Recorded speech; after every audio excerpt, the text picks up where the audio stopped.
Hello friends, स्वागत है आपका आपके अपने चैनल उपचार नुस्खे में। हम उपचार नुस्खे चैनल में रोजाना एक लेटेस्ट वीडियो अपलोड करते हैं। अगर आप हमसे जुड़ना चाहते हैं तो आप उपचार नुस्खे चैनल को सब्सक्राइब कर लें और साथ ही बेल आइकन को भी क्लिक करें, जिससे आपको हमारे द्वारा अपलोड की गई वीडियो सबसे पहले देखने को मिले।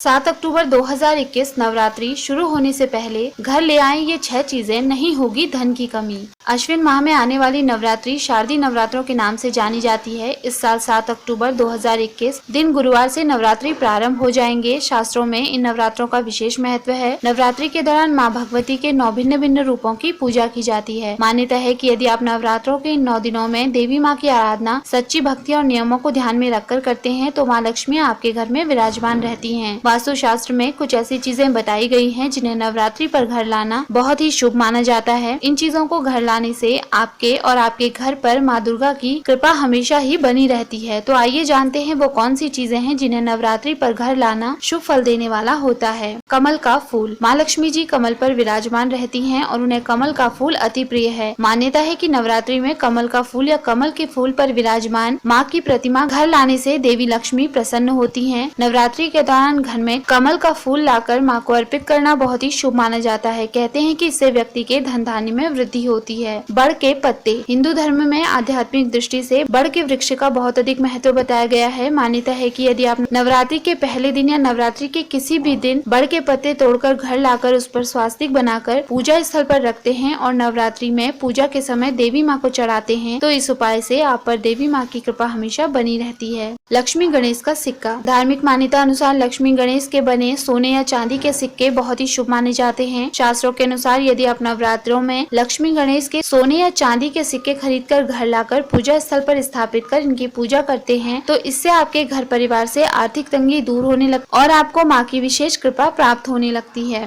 मोर पंख। देवी सरस्वती का वाहन मोर है, इसीलिए नवरात्रि के दौरान घर में मोर पंख लाना शुभ माना जाता है। कहा जाता है कि यदि आप नवरात्रि में मोर पंख घर लाकर इसे घर के ईशान कोण में रखते हैं तो इससे आपके घर में पॉजिटिव एनर्जी बनी रहती है और यदि इसे आप घर के पूजा स्थल पर रखते हैं तो इससे आपके जीवन में विद्या और धन की कभी भी कमी नहीं होती। केले का पौधा। शास्त्रों में केले का पौधा पूजनीय और आर्थिक परेशानियों को दूर करने की दृष्टि से लाभकारी माना जाता है। माना गया है कि नवरात्रि में केले के पौधे को घर लाना और उसे गमले में रोपकर घर के आंगन में लगाना शुभ होता है। माना जाता है कि रोजाना की पूजा के बाद इस पौधे को जल चढ़ाने से घर में पैसों की कमी नहीं रहती और दुर्गा माँ का आशीर्वाद आप पर हमेशा बना रहता है। शंख पुष्पी की जड़। शंख पुष्पी धार्मिक दृष्टि से बहुत ही शुभ मानी जाती है। यदि आप नवरात्रि के शुभ अवसर पर शंख पुष्पी की जड़ खरीद कर घर लाते हैं और शुभ मुहूर्त में इस जड़ को डिब्बे में रखकर अपने तिजोरी या धन रखने के स्थान पर रखते हैं तो माना जाता है कि ऐसा करने से घर परिवार के सदस्यों को कभी भी आर्थिक तंगी का सामना नहीं करना पड़ता है। फ्रेंड्स, अगर आपको हमारे द्वारा दी गई ये सभी जानकारियाँ पसंद आई हो तो आप उपचार नुस्खे चैनल को सब्सक्राइब, लाइक और शेयर करना ना भूलें।